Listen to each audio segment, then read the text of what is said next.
Chapter 1. My father's family name being Pirip, and my Christian name Philip, my infant tongue could make of both names nothing longer or more explicit than Pip. So, I called myself Pip, and came to be called Pip. I give Pirip as my father's family name, on the authority of his tombstone and my sister, Mrs. Joe Gargery, who married the blacksmith. As I never saw my father or my mother, and never saw any likeness of either of them, for their days were long before the days of photographs, my first fancies regarding what they were like were unreasonably derived from their tombstones.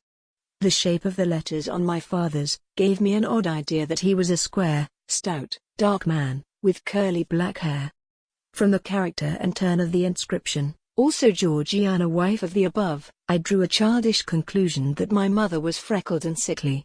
To 5 little stone lozenges, each about 1.5 feet long, which were arranged in a neat row beside their grave, and were sacred to the memory of 5 little brothers of mine, who gave up trying to get a living, exceedingly early in that universal struggle. I am indebted for a belief I religiously entertained that they had all been born on their backs with their hands in their trousers pockets, and had never taken them out in this state of existence. Ours was the marsh country, down by the river, within, as the river wound, 20 miles of the sea. My first most vivid and broad impression of the identity of things seems to me to have been gained on a memorable raw afternoon towards evening.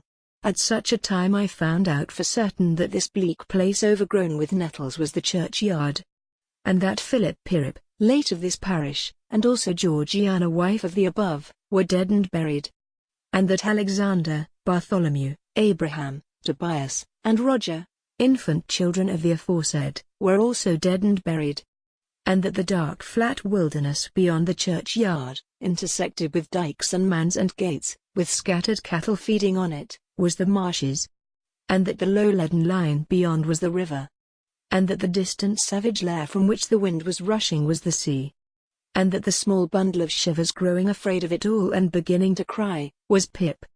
"Hold your noise," cried a terrible voice, as a man started up from among the graves at the side of the church porch. "Keep still, you little devil, or I'll cut your throat."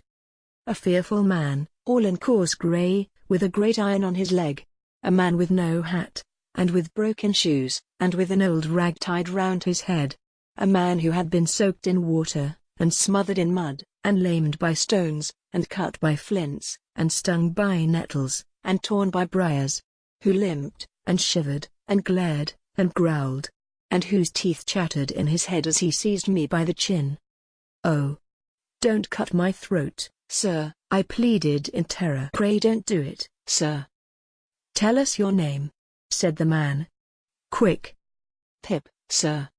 "Once more," said the man, staring at me. "Give it mouth." "Pip." "Pip, sir." "Show us where you live," said the man. "Point out the place." I pointed to where our village lay, on the flat inshore among the alder trees and pollards, a mile or more from the church.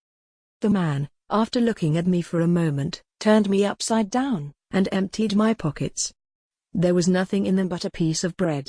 When the church came to itself, for he was so sudden and strong that he made it go head over heels before me, and I saw the steeple under my feet. When the church came to itself, I say, I was seated on a high tombstone, trembling while he ate the bread ravenously. "You young dog," said the man, licking his lips, "what fat cheeks you ha' got." I believe they were fat, though I was at that time undersized for my years, and not strong. "Darn me if I couldn't eat 'em," said the man, with a threatening shake of his head, "and if I hadn't half a mind tot." I earnestly expressed my hope that he wouldn't, and held tighter to the tombstone on which he had put me, partly to keep myself upon it, partly to keep myself from crying. "Now looky here," said the man. "Where's your mother?" "There, sir," said I. He started, made a short run, and stopped and looked over his shoulder.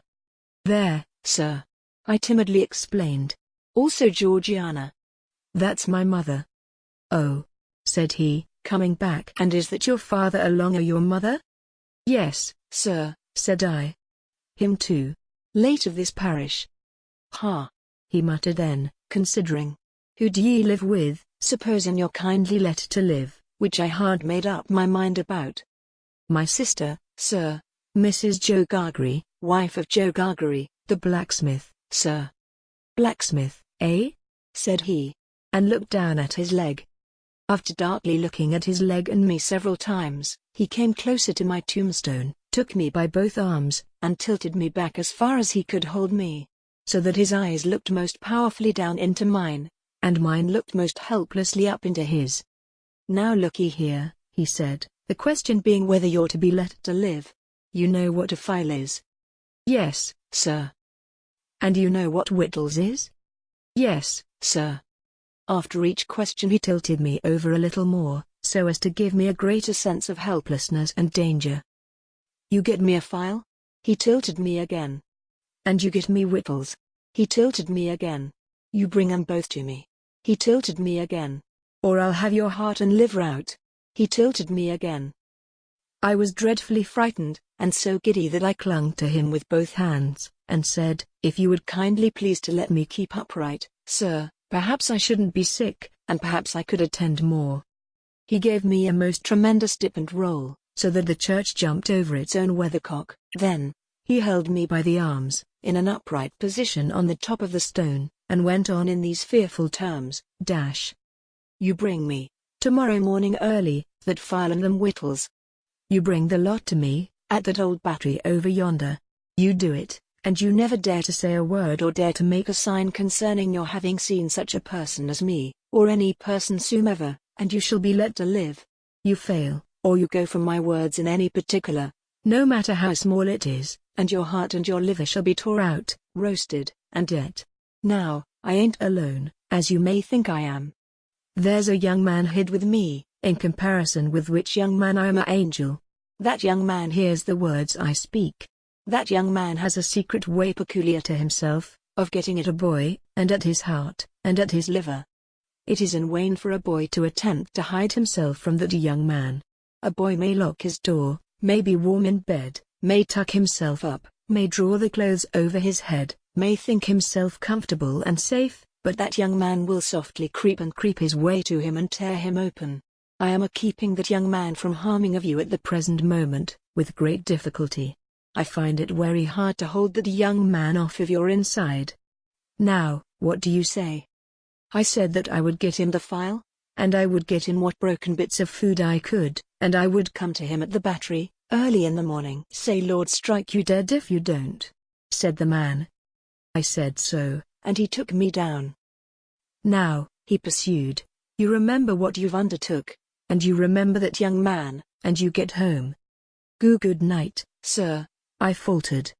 Much of that, said he, glancing about him over the cold wet flat. I wish I was a frog. Or a eel? At the same time, he hugged his shuddering body in both his arms, clasping himself, as if to hold himself together, and limped towards the low church wall.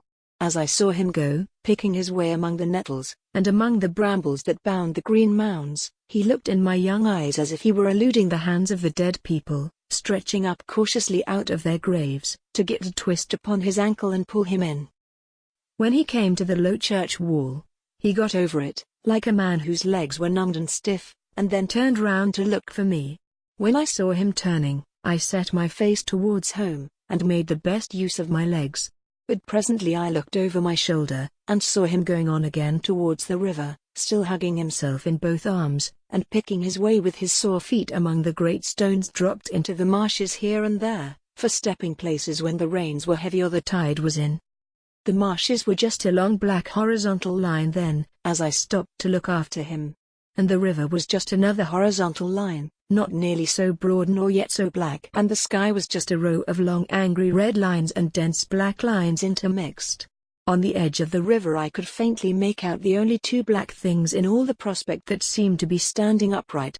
One of these was the beacon by which the sailors steered, like an unhooped cask upon a pole, an ugly thing when you were near it. The other, a gibbet, with some chains hanging to it which had once held a pirate. The man was limping on towards this latter, as if he were the pirate come to life, and come down, and going back to hook himself up again. It gave me a terrible turn when I thought so.